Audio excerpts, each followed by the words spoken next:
Hi எல்லாருக்கும். So எல்லாரும் நல்லா இருக்கீங்கன்னு நம்புறேன். 3 எபிசோட் பார்த்துட்டீங்க. அன்பே சிவமோட 4வது episode. So welcome to the 4th episode of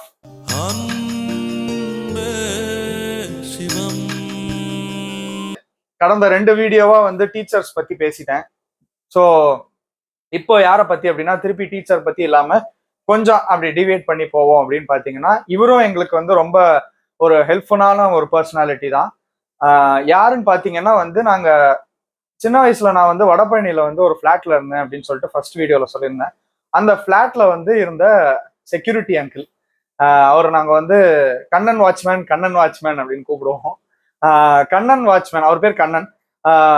சின்ன வயசுல வந்து வாட்ச்மேன் கூப்பிட்டு பழகிருச்சு. கண்ணன் வாட்ச்மேன் வந்து இப்ப இல்ல. அவருக்கு அப்பவே கொஞ்சம் வயசு ஜாஸ்தி. தென் அதுக்கப்புறம் நாங்க அங்கேருந்து வந்ததுக்கு அப்புறம் ஒரு தடவை கேள்விப்பட்டோம் இந்த மாதிரி எங்க பிளாட்ல வந்து பின்னாடி ஒரு கிணறு இருக்கும்.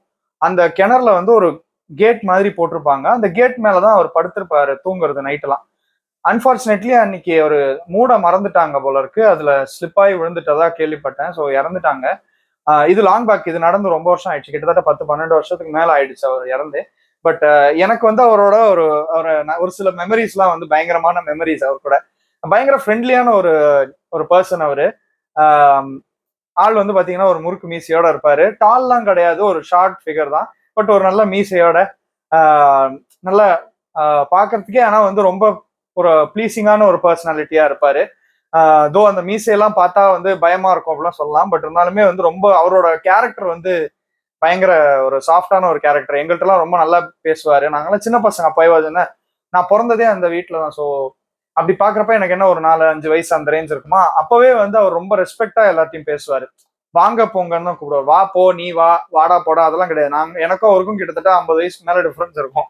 ஸோ அவர் வந்து என்னை வந்து வாங்க போங்கன்னு கூப்பிடுவாரு. என்னன்னு இல்லை, எல்லா சின்ன பசங்களையுமே வந்து பயங்கர ரெஸ்பெக்டோட தான் கூப்பிடுவாரு, வாங்க போங்க அப்படின்ட்டு. நல்ல மனுஷன், ரொம்ப நல்ல மனுஷன். அவர்கிட்ட வந்து நாங்க வந்து சில சமயம் என்ன பண்ணுவோம்னா, இப்போதானே உங்களுக்கு வந்து இந்த ஆன்லைன்ல ஆர்டரிங் பண்ணிட்டு வீட்டுல கொண்டு வந்து டெலிவர் பண்றதெல்லாம், அப்போ அந்த கான்செப்டே கிடையாது. ஸோ நாங்க 2 பேரும் சின்ன பசங்க. இப்போ எங்க அப்பா வந்து வெளியில போகணும் அப்படின்னு சொன்னாருன்னா, டின்னர் வாங்க போறேன் அப்படின்னு சொன்னா நானும் எங்க அண்ணனும் வந்து டார்ச்சர் பண்ணுவோம். நானும் வரேன்னு சொல்லிட்டு. இப்போ எங்க அண்ணனா கொஞ்சம் பெரிய பையன், கூட்டு போயிடுவாரு. எங்க அப்பா பேச்ச கொஞ்சம் கேட்பான் எங்க அண்ணன். நான் கொஞ்சம் பயங்கர சேட்டை பிடிச்ச பையன்றதுனால எங்க அப்பா அதை யோசிச்சு, சரி இவனை அனுப்ப வேண்டாம் அப்படின்னு சொல்லிட்டு இவங்க 2 பேரையும் கூப்பிட்டு போக வேண்டாம், போனா கஷ்டம் அப்படின்னு சொல்லிட்டு எங்க அப்பா வந்து சீட் எழுதி கொடுப்பாரு. ஹோட்டல்ல வந்து இந்த ஐட்டம்லாம் வாங்கிட்டு வாங்க அப்படின்னு சொல்லிட்டு சீட் எழுதி கொடுப்போம்.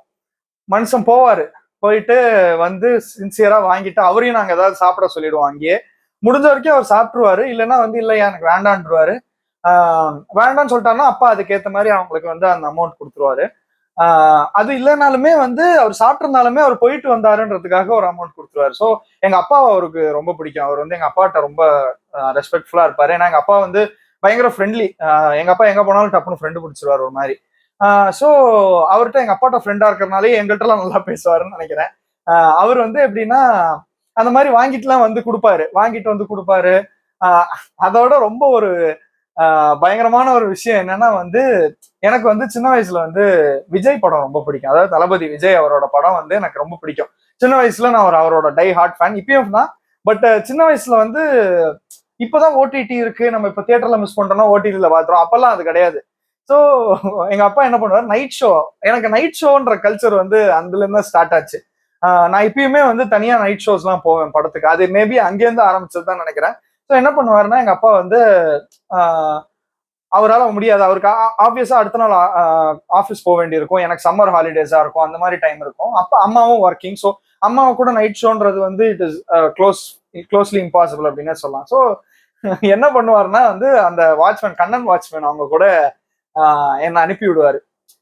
விஜய் படம்னாலே வந்து நான் அவரு கூட தான் மோஸ்டா பார்த்திருக்கேன். நிறைய ஷாஜஹான் பார்த்திருக்கேன்.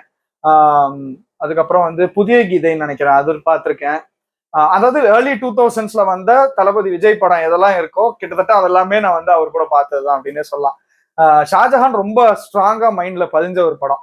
அது எங்க பார்த்தேன்னா, இப்போ வந்து சந்திரா மால்னு இருக்கு விருகம்பாக்கம்ல, ஐநாக்ஸ் நேஷனல் இருக்குல்ல, அது முன்னாடி வந்து நேஷனல் தியேட்டர் அப்படின்ட்டு இருக்கும். ரொம்ப பழைய தியேட்டர் அது. நான் ஏசி. நானே சில இப்ப இருக்கிற ஜென்ரேஷனுக்கு தெரியுமான்னு கூட தெரியல. நானே மணி அடிப்பாங்க, படம் ஸ்டார்ட் ஆகுது அப்படின்னாலோ இல்லைன்னா வந்து இன்டர்வல் அப்பெல்லாம் மணி அடிப்பாங்க. அந்த மாதிரி ஒரு தியேட்டர் அப்படின்னு வச்சுக்கலாமே. நல்ல ஃப்ரண்ட்ல எல்லாம் பயங்கரமான ஸ்பேஸ், மேசிவ் ஸ்பேஸ் இருக்கும். வண்டி, டூ வீலர் எல்லாம் பார்க் பண்ண, சைக்கிள்லாம் அந்த அந்த டைம்ல நிறைய சைக்கிள்ஸ் தான் இருக்கும், டூ வீலர் ரொம்ப கம்மி. ஸோ எங்க அப்பா என்ன பண்ணுவாருன்னா அவர் கூட அனுப்புவாரு. நாங்க என்ன பண்ணுவோம்னா நடந்தே வருவோம். வடபழனில இருந்து விருகம்பாக்கத்துக்கு ஷோ ஆரம்பிக்கிறதுக்கு ஒரு 1 hour முன்னாடியே நடக்க ஆரம்பிச்சிருவோம் 2 பேரும். நடந்து வருவோம். வந்து படம் எல்லாம் பார்ப்பேன். அப்பா வந்து அவங்கள்ட்ட காசு கொடுத்துருப்பாரு.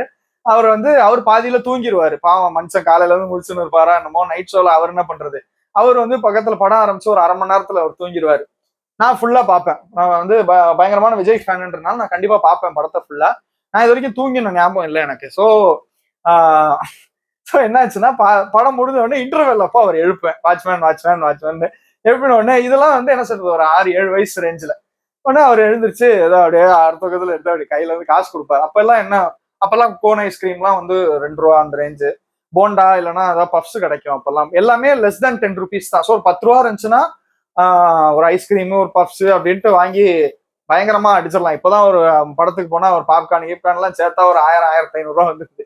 ஸோ இப்போ ஒரு 10-20 ரூபா இருந்துச்சுன்னா அந்த மாதிரி தியேட்டர்ஸ்ல எல்லாம் வந்து ஜமாய் தான். 20 ரூபா இருந்துச்சுன்னா ராஜா வாழ்க்கை அப்படின்னு சொல்லலாம் இன்டர்வெல்ல. ஸோ அந்த மாதிரி ஒரு டைம் அது. See how time changes so ஃபாஸ்ட்ன்றதுக்கு தான் நான் சொல்ற கதை எல்லாமே. என்னமோ நான் ஏதோ 80-70 பேசுற மாதிரி இருக்கும். ஆக்சுவலா கிடையாது, எல்லாமே 2000s ஏர்லி தான். அதுவே 25 வருஷம் ஆயிடுச்சு. பட் ஸ்டில் ஸோ அவர் வந்து அவருக்கு ஏதாவது வேணுமான்னு கேட்டா அவர் வேணான்றாரு. ஸோ நான் ஏதாவது வாங்கி அங்கேயே ஒரு 2 முறுக்கு சாப்பிடுவேன். முறுக்குலாம் இப்போ என்ன 1 ரூபா 50 காசு அந்த ரேஞ்ச் தான். ஸோ முறுக்கு 2 சாப்பிட்டு ஐஸ்கிரீமு பப்ஸ் எல்லாம் எடுத்துட்டு வந்து உட்காந்து சாப்பிட்டுட்டே படம் பார்ப்பேன். படம் பார்க்கும்போது திருப்பி தூங்கிடுவாரு. அவர் வந்து தூங்கிடுவாரு. நான் ஃபுல்லா படம் எல்லாம் பார்த்துட்டு முடிச்ச உடனே திருப்பி எழுப்பேன், வாட்ச்மேன். எழுப்பின உடனே அவர் வா என்ன தம்பி போலாமா, என்ன சார் போலாமான்னு கேட்பாரு. கரெக்ட், என்ன சார்னு கூப்பிட்டுதான் ஞாபகம் இருக்கு எனக்கு. சார் போலாமா அப்படின்னு கேட்பாரு. போலாம் வாட்ச்மேன், வாங்க போலாம் அப்படின்ட்டு. ஸோ அப்படியே திருப்பி நடப்போம். நைட்டு ஒரு 1:30-2 மணிக்கு விருகம்பாக்கத்துல இருந்து வடபழனி திருப்பி நடந்து வீட்டுக்கு வந்து நான் வீட்டை தட்டினா எங்க அம்மாவா அப்பாவா யாராவது திறப்பாங்க. இப்போ வந்து போய் படுத்துங்க.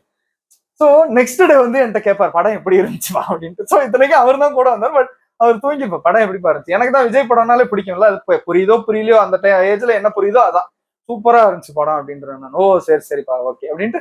அவர் கூட நான் 2-3 படங்கள் பார்த்திருக்கேன். ஸோ ஒரு நல்ல மனுஷன். இது வரைக்கும் எனக்கு தெரிஞ்சு நாங்க பண்ண சேட்டைக்கெல்லாம் எங்களை திட்டினதோ இல்ல எங்க வீட்டுல போய் கம்ப்ளைண்ட் பண்ணதோ எனக்கு ஞாபகமே இல்லை. ஸோ பயங்கரமான ஒரு ஆளு. மிஸ் பண்றேன் ஆக்சுவலா. அவர்லாம் இப்ப இருந்திருந்தா பயங்கர ஃபன்னா இருந்திருக்கும் அந்த வீட்டுக்கு போய் பாக்குறது. அவருக்காகவே கூட சில சமயம் போயிருப்பேன்னு நினைக்கிறேன் உட்காந்து பேசுறதுக்கு. பட் அதுக்கான ஆப்பர்ச்சுனிட்டி இல்லை. ஸோ அந்த மாதிரி ஆட்கள்லாம் ரொம்ப ரேர்னு நினைக்கிறேன். எனக்கு தெரிஞ்ச அந்த மாதிரி நான் நிறைய எனக்கு தெரிஞ்சு இந்த அன்பே சிவமே வந்து போகும்னு நினைக்கிறேன். ஸோ அதுதான் அந்த வாட்ச்மேன், கண்ணன் வாட்ச்மேன் வந்து எங்க ஃபேமிலிக்கே, அதாவது எங்க அப்பா அம்மா எனக்குலாம் வந்து மறக்க முடியாத ஒரு பர்சனாலிட்டி அப்படின்னே சொல்லலாம். எங்களுக்குலாம் ரொம்ப பிடிச்ச ஒரு ஆளு, நல்ல மனுஷன். ஐ ஹோப் அவங்க ஃபேமிலி எல்லாம் நல்லா இருக்காங்க இப்போன்னு நினைக்கிறேன், பெட்டரா இருக்காங்கன்னு நினைக்கிறேன். Not sure. அதுதான் இப்போ என்னன்னா வந்து அவங்க வந்து நம்மளோட சொந்தக்காரங்களா இருக்கணும்னு அவசியம் இல்லை நமக்கு நல்லது பண்றதுக்கு. அவங்க வந்து இந்த மாதிரி ஒரு எங்கேருந்தோ வந்து ஏதோ ஒரு சமூகத்துல இருந்து வந்து ஏதோ ஒரு பேக்ரவுண்டு ஏதோ ஒரு ஃபேமிலி எங்கேருந்தோ வந்து நமக்கு இவ்வளவு விஷயம் பண்ணிருக்காங்க. இப்பவும் நான் ஏன் பேசுறேன் அவரை பத்தி, அவர் இறந்து போய் 12-13 வருஷத்துக்கு மேலேயே ஆயிடுச்சு. ஆக்சுவலா சொல்ல போனா லாங் பேக் அவர் இறந்து போயிட்டாரு. பட் இருந்தும் நான் இப்ப பேசிட்டு இருக்கேன். இப்போ நீங்க பாக்குறது ஒரு 10 பேரோ 20 பேரோ பாக்குறீங்க. பார்த்த போது உங்களுக்கும் அது ஃபீல் ஆகுது இல்ல. So that is how that person was to us. So இந்த மாதிரி கண்டிப்பா உங்களுக்கும் இருந்திருப்பாங்க. ப்ராபப்ளி உங்களுக்கு இப்போ பேசுறதுக்கான பிளாட்ஃபார்ம் இல்லையோ என்னமோ. பட் எனக்கு இதை நான் வந்து அப்படிதான் யூஸ் பண்ணிக்கிறேன். உங்களுக்கு யாராச்சும் இந்த மாதிரி இருந்தாங்கன்னா வந்து சொல்லுங்க. இந்த சைல்ட்ஹுட்ல வந்து ஒரு கண்ணன் வாட்ச்மேன், உங்க கண்ணன் வாட்ச்மேன் யாராச்சும் இருந்தாங்கன்னா கண்டிப்பா எனக்கு இதுல ஷேர் பண்ணுங்க. தேங்க்யூ ஸோ மச் ஃபார் வாட்சிங். அடுத்து ஒரு செம இன்ட்ரெஸ்டிங்கான ஒரு பர்சன் பத்தி தான் பேச போறேன். அவரும் வந்து டீச்சர் கிடையாது கண்டிப்பா. அவரும் வந்து இந்த மாதிரி ஒருத்தர் தான். ஸோ ஸ்டே டியூன், பார்த்துட்டே இருங்க. ஹோப்ஃபுல்லி வந்து அவரும் அந்த பர்சனாலிட்டி பத்தி பேசுறதும் உங்களுக்கு பிடிக்கும் நான் நம்புறேன். தேங்க்யூ கைஸ் ஃபார் வாட்சிங்.